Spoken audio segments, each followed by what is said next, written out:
Well, hello friends, Fujosevic here. Welcome back to some Hearthstone. We've changed up our decks a little bit here to some Jade Rogue. Now this is a deck that kind of crushed me for a little while, which was upsetting.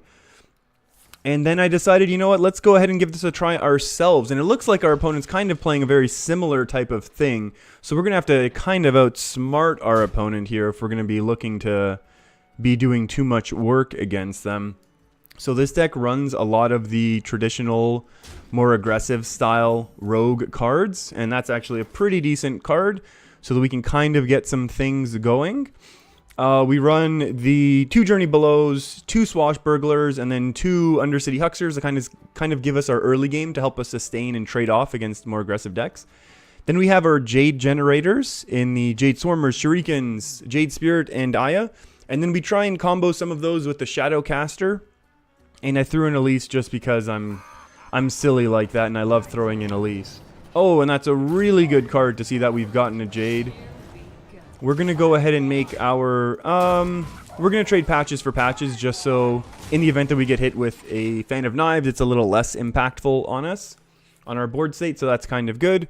We're going to definitely be going Jade Spirit this coming turn.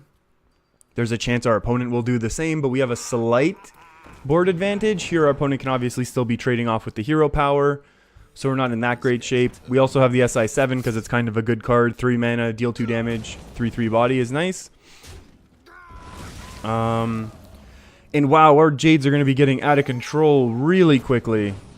We're going to attack here and then not burn the coin. There was potential to like coin out a hallucination or something like that, but now on turn 5 we'll be able to go Jade Spirit, coin hero power. And hopefully that will allow us to, we'll just be able to keep our Jades kind of going a little bit faster than our opponent does here, which will be nice. So even if our opponent, okay, well our opponent's going to get a little bit of a nicer trade here. And then if we look at the deck list, yes, we have Blood Mage Thalnos and not a whole heck of a lot of spells, and that's totally fine. And actually now that we have, you know, no target for our hero power, we are just going to go ahead and discover something from our opponent. And we'll take even more Jades because that's kind of what we want right now. So our Jades are at least a little bit more developed, and the fact that we have 2 more Jade activators in hand before we even get to our Shadow Caster turn to be comboing our Jades, maybe that'll give us a little bit of a chance. And then this all kind of combos in a little bit. Ooh, and an Evis. We also run that. So there's a good chance we are just playing a purely mirror matchup here. And that's fine. Those sorts of things happen. They're my least favorite games in all of Hearthstone. But that's fine. And we'll just go with a little Jade Spirit here. We are, of course, going to be a little hesitant to ever really make a huge Edwin Van Cleef, simply because we know we're going to get hit with a Vile Spine from our opponent. Because we are going to be planning on doing the exact same thing. So Journey Below, also one of the primary Death Rattle targets, is going to be a Jade Swarmer. There is actually a little bit of a valid reason to maybe include N'Zoth in this deck. We probably would want to remove Elise and then include N'Zoth. Probably a better choice than Elise, now that I'm kind of looking at the deck list and seeing the way these things are going to be playing out. We do have at least 1 draw, 2 Jade Swarmers, and then also our Aya. So those are all going to be really, really good potential targets for us to be getting. I like the idea of getting a whole bunch of Death Rattles. Oh, Sherazan's actually going to be very, very nice. So I feel like we can do this. We can trade off here. And then now we kind of have the option of, do we want to Jade Swarmer into potentially our opponent's last Fan of Knives? Or do we want to develop smaller minions and get another Death Rattle? And I'm going to go ahead and... Wait, how much have we done this turn? Death Rattle to... We could coin out a big Edwin right now. We could coin out a big Edwin. But let's go ahead and just do a little Jade Swarmer action instead. Because this also protects us a little bit. Just knowing the fact that we do have the... another 4/4 coming from a Death Rattle. So that'll be nice as well. And then, like I was saying before I rudely interrupted myself... excuse me... is the fact that we have Valera, which will then give us potentially more Jade value in the late game. So that'll be nice. And I think we will be able to reactivate Sherazan here. Sherazan is also kind of a maybe card in this matchup. 1, 2, 3, 4. I guess that's reasonable. It's 2 big cards on board that our opponent won't be able to, or our opponent will have to deal with. So let's go ahead and get a Death Rattle. Oh, none of these are particularly excellent, except maybe we actually want Corrupted Healbot, because we're still going to be looking to control for a little bit. And then I think, let's dance. Oh, Shadow Strike is also going to be pretty nice for us. I'm actually tempted. Yeah, you know what? I think we can go. I'm thinking. We could go Mimic Pod into Edwin to draw this, to play that as well then. Maybe that's going to be a better turn right now.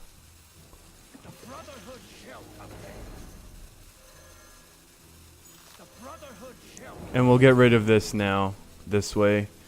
And we have our Sherzin back. And we've attacked. And we have 2 big minions, so if we get hit with 1 Vile Spine... Oh, Sappage! With a big sap. And that's okay. Vile Spine comes out, and we're going to be able to hit it with that Shadow Strike. That'll be nice. We're just going to attack into that. That'll be fine, I think. Shadowcaster, here we go. Okay, okay. So now we have some really cool potential options. We can go 5 plus 3 plus a coin into Evis. I think that's reasonable. Because we do definitely want to get our Jades really going here. But then again, we also kind of want to develop our Sherzin one more time. Although maybe it's not that big of a deal to do right now. Or should we just develop the most powerful board that we can with the Corrupted Healbot? This is 5/8, and then we can coin out the Abyss. I think we're going to save the Abyss for face damage. So that'll be nice.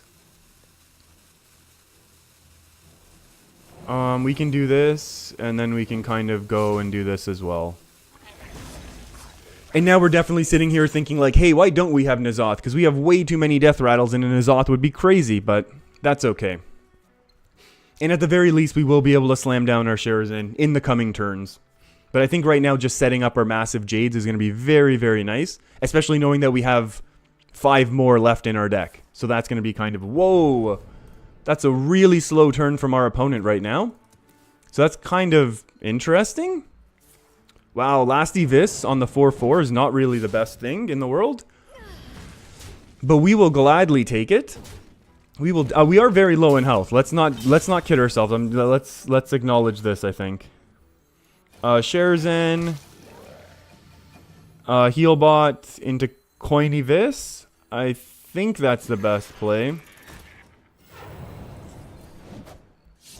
And then we're gonna start doing face damage here. Because it's not like Rogue is really gonna have any way to do like Potion of Madness shenanigans against Mage, excuse me. I wouldn't really want to be doing this. But I think right now this is a big enough board. Our opponent's already used 1 Vile Spine and 1 Evis. Oh boy. What is this? Did we just lose? 7? No. No. Okay. Another Jade Shuriken. There's already been all the Eviscerates have been played. Another Sap. Oh, Shadow Strike. I don't think we can draw lethal anymore. Oh. Maybe this is lethal. 6, 7, 8, 10. That looks kind of like lethal to me. So that's a pretty good game there. So we were able to, yeah, this was an interesting Jade versus Jade. I don't like the mirror matchups because we're just kind of going back and forth doing the same thing, so it's not as fun in my mind. Even though this was a pretty fun game though overall, just because we were able to do a bunch of that back and forth thing. This is a cool deck. I got stomped by it a little bit when I was trying to climb from 9 to 8, and then I kind of got pushed back to 10 because of this deck. So I thought, maybe it's not the best deck, but I have seen people say it's reasonable to go to rank 5 with this deck. So I thought, let's give it a try. that is going to be it for me, everyone. Thanks for hanging out with me. If you made it this far, hit that subscribe button. I'm going to continue playtesting a whole bunch of other decks as the Knights of the Frozen Throne meta continues to evolve. Thanks for hanging out. I'll see you next time. Keep your stick on the ice.